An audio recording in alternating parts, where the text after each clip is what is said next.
I'm Jessica from the Martin Nest, and you're watching Hometalk.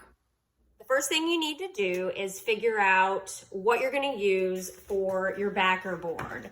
I'm going to be making a headboard for my son's twin size bed, and so I'm using a piece of scrap plywood, 48 inches long, 18 inches deep, and this is going to be mounted directly to the wall, so I don't need it to have a ton of height. The first thing we need to do is figure out how many of the pool noodles we will need to cover the length of the headboard. And so these particular noodles are 2 inches in diameter. And so when I trim these down the length, I'll have 2 inches wide and then a 48-inch long board. I'm gonna go right down the center and just cut them in half so that I have that flat edge to go flush against the board. So I worked in sections of about 3 to 4 noodles at a time, and you can see here I'm spraying the adhesive directly onto the board and placing the noodles right onto the back of it. I didn't put much spacing between the noodles, and you'll see why in a little bit, but I can tell you the thicker the fabric you're working with, you may need to leave a little bit of a gap between the noodles, but if you're working with a very thin fabric, putting them up right next to each other would probably be just fine. Once they're all in place, you should have something that looks a little bit like this, and it's time to attach your fabric. I took it outside and flipped the entire headboard structure over so that the noodles were facing down as well as the fabric.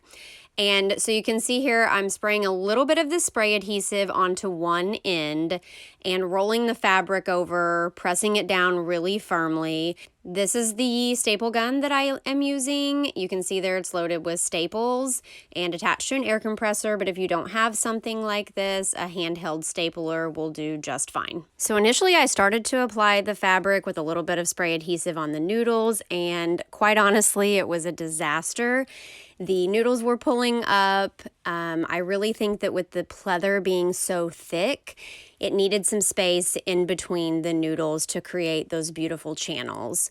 So I went back to the drawing board, which is unfortunately part of DIY, and spaced the noodles out with a little bit of spacing in between, and then attached them also with the staple gun for some added stability.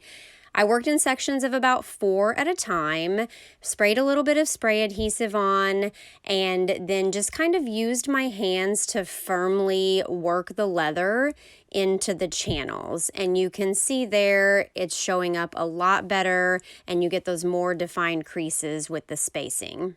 Now that those channels were all nice and tucked in, it was time to finish the corners and the edges. This is my first time doing any sort of upholstery, especially with the thicker material like pleather, and so it was a little bit of learning curve. I trimmed the edge at the corner and then just tucked it over and secured it tightly with a little bit of spray adhesive and then also more of the staples. Once that corner was secure, I just worked my way down, and at each of the channel segments, I pulled the pleather really tightly and kind of turned it onto itself to make sure that those segments were each clearly defined, and then used, again, more spray adhesive and more staples. What I love about this project is that it's completely customizable to fit whatever color, shape, or size that you need for your space. And if you have a little bit of patience and a little bit of time, you can create a glamorous look on a budget. I hope you guys have enjoyed this project. Thanks for watching Home Talk. See you next time.